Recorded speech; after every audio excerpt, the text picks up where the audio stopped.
Hello, I'm Artesha Moore, and I am the president and CEO of Association Forum. And today I have with me Jonathan Adams. And so I'm going to ask Jonathan to introduce himself. Hi, my name is Jonathan Adams, and I am the Director of Information Technology for Water Quality Association.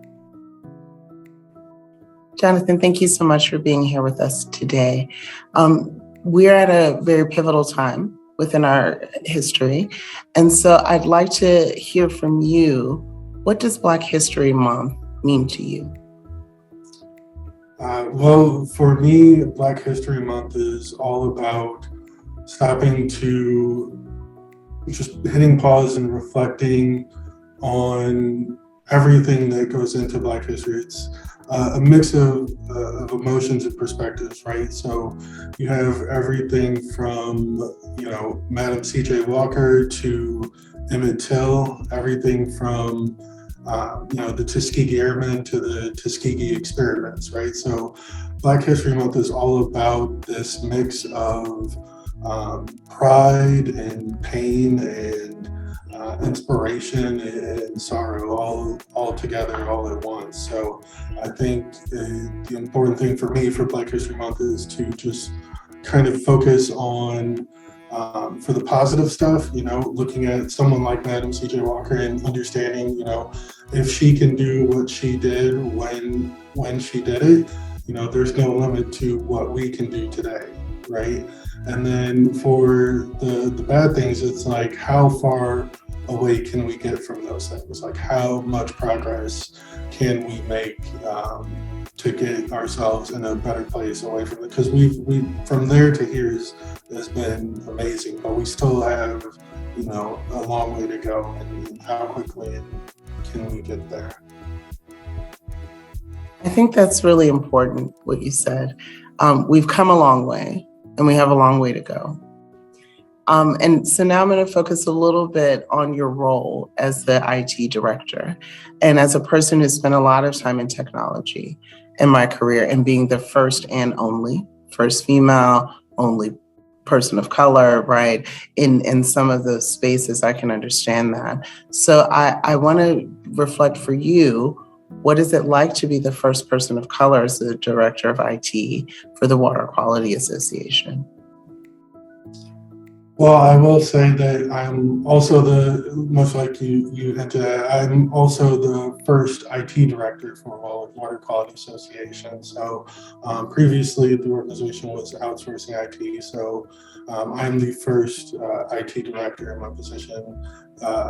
And being the first Black IT director, I think for me, there's two parts of it. There's the member part, and I don't have, daily member interaction, but when I do interact with our members, a lot of them may not interact with a lot of people of color, right, in their day-to-day. So to me, it's very important to kind of set that standard and set their expectations, or maybe blow away their expectations of what they can and can't expect from a person of color, and how we're alike, how we're different, but really just setting that example and that standard.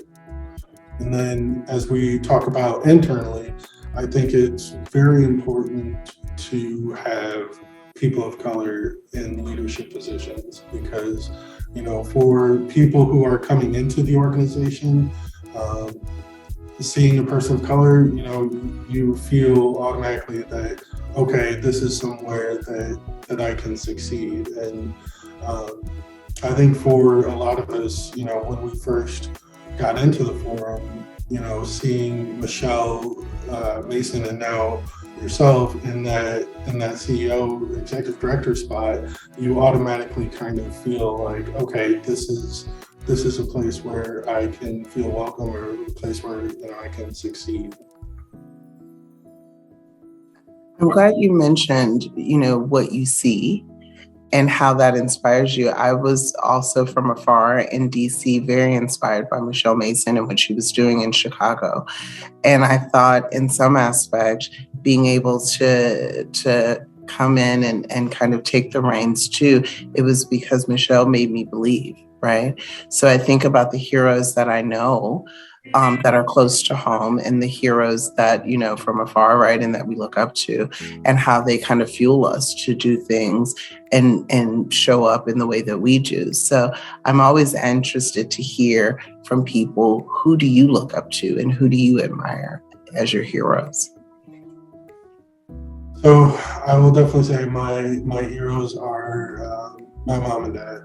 And so, and I'll get a little bit personal here, but a lot of people may not know this about me, but I am adopted. So for my mom and dad, they're not my biological parents, but they are 100% my mom and dad.